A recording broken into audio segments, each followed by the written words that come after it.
여러분 안녕하십니까. 날이 밖에서 11월 13일 새벽이 됐습니다. 전원식입니다. 서구에서 민주주의가 본격적으로 개화할 무렵, 그러니까 20세기 초반 민주주의에 대한 회의도 함께 커졌습니다. 이 호세 오르데카 이 가세트라는 이 정치학자가 있습니다. 이 가세트는 벌써 90년 전인 1930년 대중의 반역이라는 책에서 대중이 직접적으로 지배하는 민주주의는 불가능하다는 걸 지적합니다. 대중의 의견을 수렴한다는 것부터 그럴듯한 사기극이 될 수 있다는 것이죠. 가세트는 이렇게 말합니다. 대중을 호도하기 위한 선전선동이 20세기 권력자들의 가장 큰 관심사가 되었다. 그러니까 소명의식보다 권력욕에 눈먼 정치인들이 그때도 많았던 모양입니다. 사실 정치학 책들을 보면 민주주의에 대한 회의는 선진민주 중에 더 많습니다. 어쨌든 지금 세계는 포퓰리스트들의 전성기를 맞은 것 같습니다. 모든 정책은 대중의 지지를 얼마나 받을 것인가에 따라 결정되죠. 그들은 마치 내일이 없는 것처럼 행동합니다. 어제 조선일보 일면 헤드라인이 이렇더군요. 전문가와 야당을 무시한 포퓰리스트의 참혹한 실패. 수요일과 목요일 이틀 동안 우리 정치판의 화두는 윤석열이었습니다. 여론조사에서 현직 검찰총장이 대선주자 1위를 차지한 전례 없는 일이 벌어졌습니다. 한길뉴스치가 7일부터 9일까지 한 조사인데 윤 총장은 24.7%로 22.2%를 기록한 민주당 이낙연 대표를 치셨습니다. 오차범위 아래 이재명 지사가 있더군요. 여당은 일시적 현상일 뿐이라고 하고 이낙연 대표는 별로 할 말 없다면서 의미를 축소하지만 사실 모두 놀랐을 겁니다. 조선일보는 여당과 추미애 장관이 이렇게 만들었다고 제목을 뽑았지만 그것만일까요? 오히려 대중에게 자기 희생을 보이는 정치인은 단 한 명도 없는 무기력한 야당이 이 윤석열 현상을 만든 원인이 아닐까요? 그렇지 않고는 박근혜 정부를 탄핵 법정에서 무너지게 하고 박영수 특검을 삼성 특검으로 만들며 이 정권의 주춧돌이 되었던 윤석열 총장이 범보수의 지지를 한 몸에 받지는 못할 테니 말입니다. 김종인 위원장은 윤 총장은 여당 사람이라고 했지만 원하든 원하지 않든 그는 이제 야당의 차기 주자로 공인받은 입장이 됐습니다. 반전이라면 참 이상한 반전입니다. 어쨌든 야권에는 윤 총장과 겨룰 사람이 없습니다. 이 야당 후보들만 조사한 항목에서도 유승민, 홍준표 등 과거 인물들은 모두 한 자리 지지율입니다. 대중의 기대를 받는 인물이 야당에는 없다는 얘기죠. 여론조사를 통틀어 야권 후보가 20%를 넘은 것도 이 정권이 출범한 뒤로 처음입니다. 윤 총장을 쫓아내기 위한 권력의 압박이 거세질 때마다 그의 지지율이 올랐습니다. 이른바 채널A 검은 유착 수사를 둘러싸고 추미애 장관과 각을 세운 때인 7월 갤럽 여론조사에서 처음 3위로 뛰어오르기 전에는 윤 총장이 대선 후보로 거론되는 것은 그저 말하기 좋아하는 사람들의 입방아 정도였죠. 그런데 추 장관이 그를 노골적으로 적대시하고 검찰 인사를 통해 허수아비 총장으로 만들자 그는 9%에 불과했지만 야권 주자 1위로 올랐습니다. 그러니까 수사지휘권을 박탈하고 윤 총장의 팔다리를 자를 때마다 윤 총장의 지지가 치솟았던 겁니다. 마침내 원전 폐쇄를 둘러싼 검찰 수사를 이낙연 대표가 정치 수사라고 급박하고 추 장관이 검찰 특수활동비 내까지 뒤지자 그는 당당 차기 주자 1위까지 뛰어올랐습니다. 말하자면 윤석열은 박근혜를 감옥에 보내면서 문 정부를 출범시킨 1등 공신에서 마치 독재 권력에 맞선 외로운 민주투사가 된 것 같은 대변신을 이룬 겁니다. 참 재미있는 역설입니다. 언론은 이렇게 썼습니다. 추 장관이 윤 총장을 흔들수록 윤 총장에 환호하는 사람들이 늘어난다. 이제 두 가지 점은 명백해졌습니다. 하나는 기존의 야당 주자로 거론되던 사람들은 이제 끝났다는 것입니다. 언론 표현이 재밌습니다.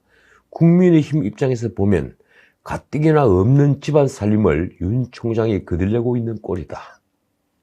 또 하나는 윤석열은 권력의 각을 세운 야권 주자이지만 절대 야당의 대선 후보가 될 수 없다는 점입니다. 그가 대중으로부터 받고 있는 기대가 권력의 폭주, 부정의, 부도덕과 내로남불에 저항하는 이미지 때문이니까요. 언론은 정치적 역량에 대한 평가가 아닌 일회성 거품이라고까지 평가합니다. 그렇지는 않겠지만 그가 야당의 주자로 들어가는 순간 그 역시 죽음의 낯선 무도에 휩쓸려 갈 수밖에 없습니다. 그가 대망을 가지고 있다면 유일한 길은 에마뉘엘 마크롱이 그랬던 것처럼 새로운 정치 세력을 만드는 방법밖에 없다고 저는 생각합니다. 동아일보의 기사 제목이 그래서 많은 걸 생각하게 합니다. 심리적 윤석열 정당이 존재해서 문 정부와 싸우는 형국이다. 그러니까 윤석열 현상은 지금 권력의 위기이자 야당의 위기가 되고 있습니다. 굳이 따지자면 야당이 더 답답하겠죠. 불과 넉 달밖에 남지 않은 서울시장 선거 후보조차 찾지 못하고 있으니 말입니다. 얼마나 답답하면 멀쩡한 남의당 대표인 안철수에게까지 러브콜을 보내겠습니까? 비례대표 3석밖에 없는 그 안 대표는 손사래를 치다가 오히려 새 플랫폼을 만들자고 국민의힘을 흔들고 있습니다. 막상 국민의힘은 경선 룰을 만들고 경선에 들어가면 슈스케처럼 새 스타가 떠오를 것이라는 착각에 빠져 있습니다. 그러나 제가 보기에는 지금 야당은 언론 표현대로 이미 죽은 정당입니다. 지난번 총선 직후에 김종민을 비대위원장으로 모시는 순간에 경각에 달렸던 목숨이 완전히 끊어진 거죠.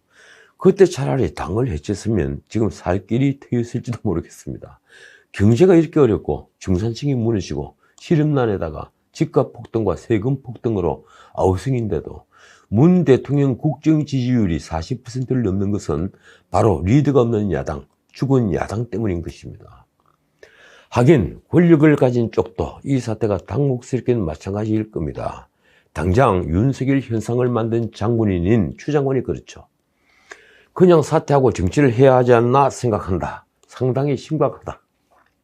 이제 검찰을 완전히 장악한 걸로 보이는데 그녀는 왜 심각해 할까요? 어쨌든 추 장관은 공개적으로 윤 총장의 사퇴를 요구하는 지경에까지 갔습니다. 민주당 역시 전면전에 나섰습니다. 이 원전월성 1호기 조기 폐쇄를 하기 전 경제성 평가를 조작한 의혹과 관련해서 검찰이 압수수색을 벌이면서 권력의 칼끝을 겨누자 정치수사, 청부수사라고 일제히 들고 일어난 겁니다. 윤석열 총장이 수사를 핑계로 정치를 하고 있다는 얘기죠. 추 장관 말이 이렇습니다. 윤 총장이 정치적 야망을 드러낸 후 정광석화처럼 진행되고 있다. 그녀는 윤 총장이 청와대 비서실까지 개장한다며 검찰이 정부를 공격하는 것은 민주적 시스템을 붕괴시키는 편파 과잉 수사라고 했습니다. 저로서는 도저히 납득되지 않는 말이더군요.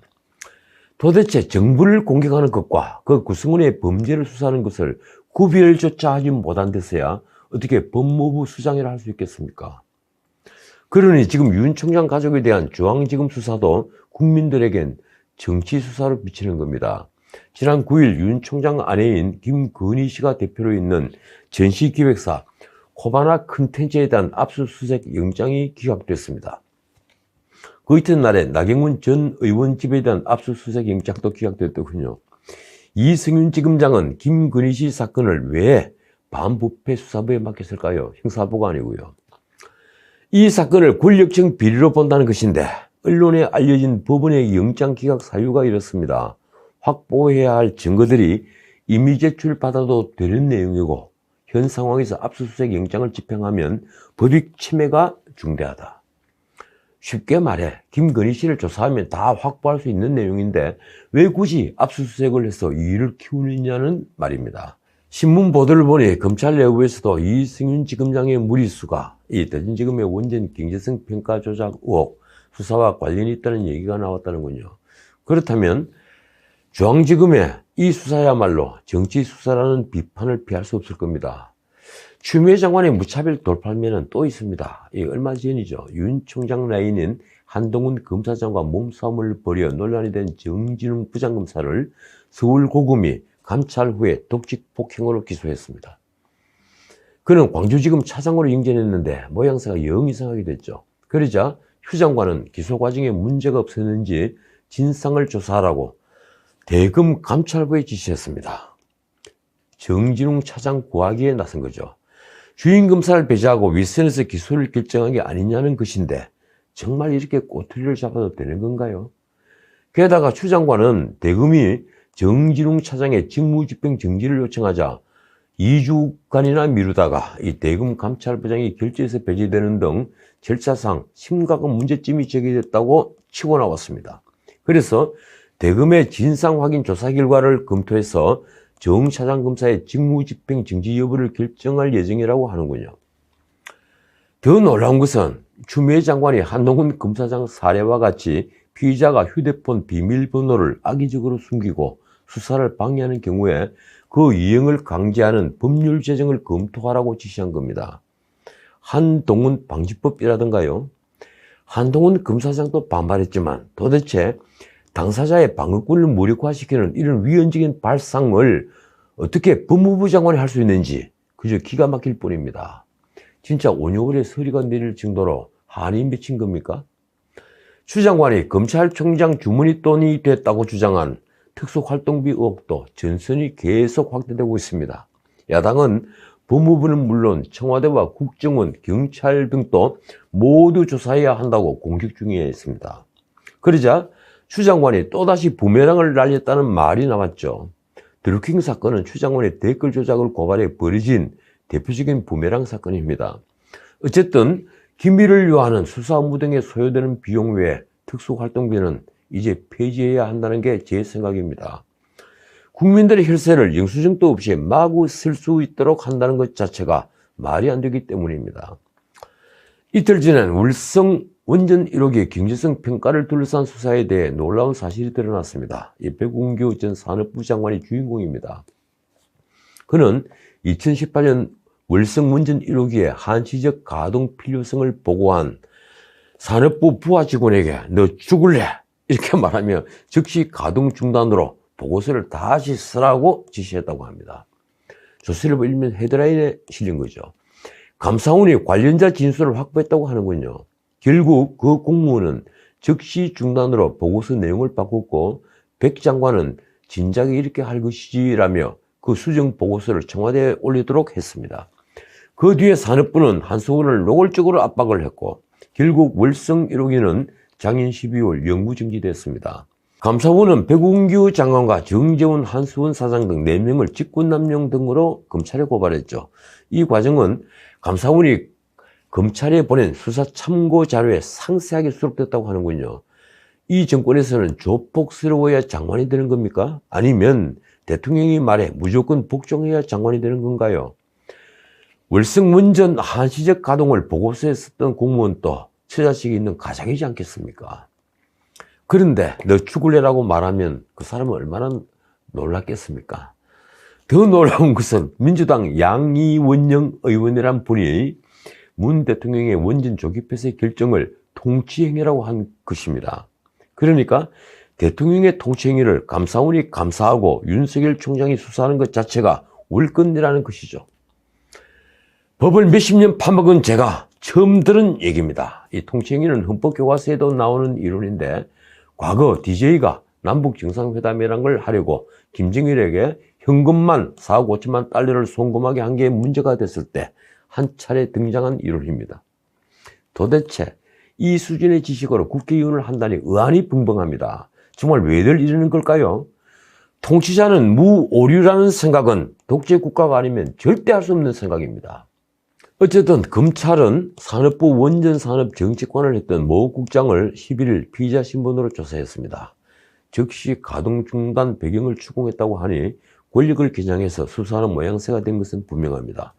그렇지 않아도 검찰은 또다시 청와대 산업정책비서관실에 파견됐던 산업부 공무원 2명의 자택 등을 압수수색해 휴대전화 등을 확보했다고 하는군요.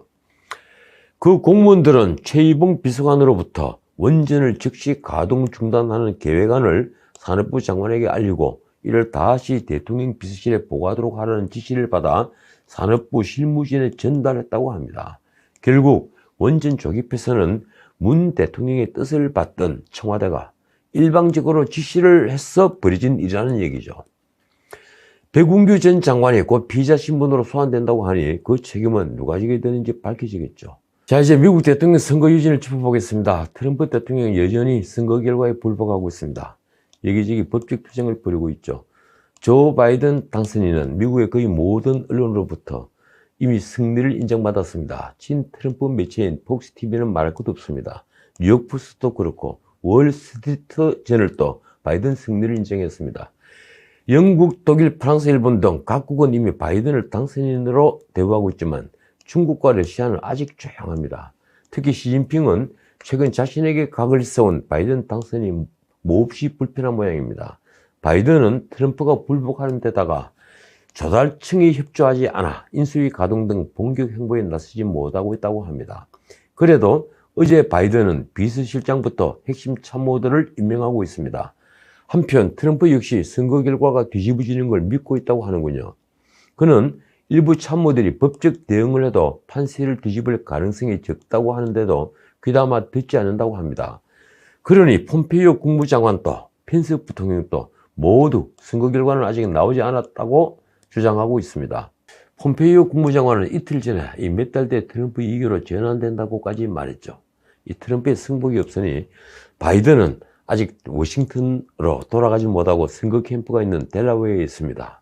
언론 보도를 보면 미국이 이처럼 분열하고 있으니 바이든이 승리 연설에서 말한 통합과 치유 메시지도 낭만적인 상상에 불과하다는 지적이 나온다고 합니다. 파이낸셜 타임스에 칼럼이 실렸더군요. 바이든은 미국을 통합하지 못할 것이라는 칼럼입니다. 그 칼럼엔 빌 클린턴, 조지 W. 부시, 버락 오바마는 물론 도널드 트럼프도 화해의 말, 올리브 브랜치를 남겼지만 모두 실패했다고 썼다 합니다.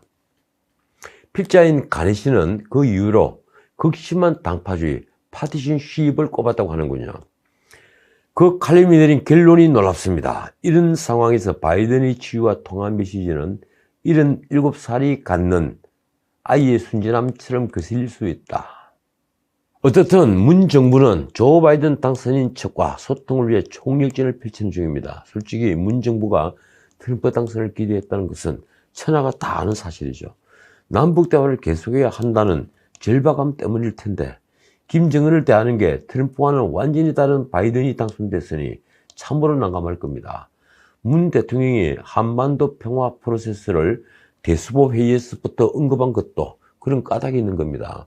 그런데 트럼프가 대선 패배를 인정하지 않으니 문 정부로서도 바이든에 접근하는 것 자체가 조심스러울 수밖에 없게 됐습니다. 그래서 바이든 당선이 확정된 지 나흘 만에 문 대통령과 바이든 당선인 간 통화가 이루어진 걸 다행이라고 할까요? 문 대통령은 어제 오전 9시 바이든과 전화 통화를 한 뒤에 SNS에 이런 글을 올렸습니다. 굳건한 한미동맹과 평화와 번영의 한반도를 향한 당선인의 굳은 의지를 확인할 수 있었다. 물론 지금 말이죠. 바이든 당선인 측도 한미동맹 강화에 대한 기대와 함께 북한부터 기후변화까지 공동의 도전 과제에 관해 긴밀히 협력하길 고대한다는 보도자료를 냈습니다. 미국을 방문한 강경화 장관도 민주당 쪽 인사들과 만났다고 하는군요. 국무장관으로 거론되는 크리스 쿤스 그리고 크리스 머피 상원 의원들과 진보 싱크탱크인 브루킹스 연구소의 존 앨런 소장입니다. 언론 보도를 보니 강 장관은 이들에게 종전선언과 북미 대화를 열심히 강조했던 모양입니다. 놀라운 건 바이든 당선인이 미국 제양군인의 날인 11일 펜실베니아주 필라델피아에 있는 한국전 참전 기념비를 찾아 헌화를 한 겁니다. 트럼프가 훼손한 한미동맹을 복원하겠다는 메시지를 발신한 것이라고 언론이 일제히 평가했더군요. 재밌는 건 말씀드렸다시피 마이크 폼페이오 국무장관이 바이든에 대한 정상들의 접촉에 경고 메시지를 보낸 겁니다. 이틀 전 10일 폭스뉴스와의 인터뷰에서 이렇게 말했습니다. 아직 모든 투표가 집계되지 않았다. 법적 절차가 완전히 준수돼야 한다. 아직 대통령 선거가 진행 중이라는 말이죠. 그는 정상들이 바이든과 잇따라 통화하는 데 대해 인사만 한다면 거부하지 않다고 하면서도 실수하지 말아야 한다. 미국 대통령과 국무장관, 국가안보팀은 하나뿐이라고 했습니다. 이걸 두고 언론은 해외 정상들에 대한 경고로 해석하더군요. 그런데 영국, 프랑스, 독일, 일본 등 나라의 정상들 중에 그런 급박에 위축되는 이가 누가 있을까요? 그리고 이런 상황을 만든 이는 누구입니까? 그래서 폼페이오의 발언도 가시거리를 벗어나지 못하고 있습니다. 오늘은 여기까지입니다. 샤를러 드골, 다들 아시죠? 1969년 4월 알제리에 대한 국민투표에서 패배를 하자 그는 대통령직에서 사임했습니다. 그는 고향에서 비서실장에게 전화를 해서 자신이 이튿날 정오에 사임할 것이라고 통보했습니다. 모두가 놀랐죠. 그는 그 이듬해 죽었는데 유언대로 고향의 공동묘지에 묻혔습니다. 저는 드골의 위대함이 여기에 있다고 믿습니다. 권력의 미련을 가지지 않는다는 것은 생각처럼 쉬운 일이 아닙니다. 수많은 평전을 읽어보았지만 다수가 자기를 반대하는 걸 알고서 임기가 남았는데도 물러난 경우는 드골 외에 찾아볼 수가 없습니다. 지금 프랑스에는 샤를르 드골의 이름을 딴 공항도 있고 거리도 있습니다. 그는 역사에 남고 프랑스 국민들 가슴속에 남았습니다. 지금까지 전우식이었습니다.